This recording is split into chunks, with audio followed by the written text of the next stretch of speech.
தொழுகை நோன்பை போல ஜகாத்துமும் ஒரு இபாதத் வணக்கம் ஆகும். தொழுகை நோன்பு உடல் சார்ந்த வணக்கம் என்றால் ஜகாத் என்பது பொருள் சார்ந்த வணக்கம். திருக்குரானில் சுமார் 20க்கும் மேற்பட்ட இடங்களில் தொழுகையுடன் ஜகாத்தை இணைத்து கூறப்பட்டுள்ளது. நபி அவர்களிடம் இஸ்லாமிய கடமைகளை பற்றி கேட்கும் போதெல்லாம் தொழுகைக்கு பிறகு ஜகாத்தை கூறியுள்ளார்கள்.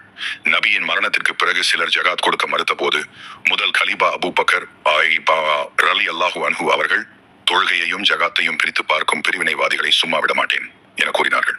ஜகாத் கொடுக்காதவர்களை திருக்குர்ஆனும் நபி மொழியும் கடுமையாக எச்சரிக்கின்றன. தங்கம் வெள்ளியை சேமித்து வைத்துக் கொண்டு அல்லாஹ்வின் பாதையில் செலவிடாதவர்களுக்கு கடுமையான வேதனை உண்டு என நபியே எச்சரிப்பீராக. அவற்றை நரக நெருப்பில் பழுக்க காய்ச்சி நெற்றிகளிலும் விழாப்புறங்களிலும் முதுகுகளிலும் சூடு போடப்படும். இவை தாம் உங்களுக்காக நீங்கள் சேமித்து வைத்தவை, எனவே நீங்கள் சேமித்து வைத்ததை சுவைத்து பாருங்கள் என்று கூறப்படும்.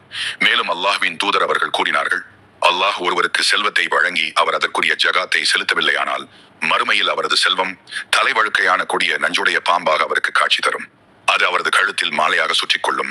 பிறகு அந்த பாம்பு அவரது தாடைகளை பிடித்துக் கொண்டு நான் தான் உனது செல்வம், நான் தான் உனது கருவூலம் என்று கூறும் என நபி அவர்கள் கூறிவிட்டு பின்வரும் வசனத்தை ஓதி காட்டினார்கள். அல்லாஹ் தன் அருளினால் தங்களுக்கு கொடுத்திருக்கும் பொருட்களில் யார் உலோபத்தனம் செய்கிறார்களோ அது தமக்கு நல்லது என்று அவர்கள் நிச்சயமாக எண்ண வேண்டாம். அவ்வாறென்று அது அவர்களுக்கு தீங்குதான். அவர்கள் உலோபத்தனத்தால் சேர்த்து வைத்த பொருட்கள் எல்லாம் மறுமையில் அவர்கள் கழுத்தில் அரிகண்டமாக போடப்படும். வானங்கள் பூமி ஆகியவற்றில் இருக்கும் அனைத்துக்கும் அனந்தர பாத்தியதை அல்லாஹுக்கே உரியதாகும். அல்லாஹ் நீங்கள் செய்பவற்றை எல்லாம் அறிகிறான். இந்த எச்சரிக்கையை மனதில் கொண்டு ஜகாத் கொடுக்க கடமைப்பட்டோர் உடனே கொடுத்து விடுங்கள் இன்ஷா அல்லாஹ்.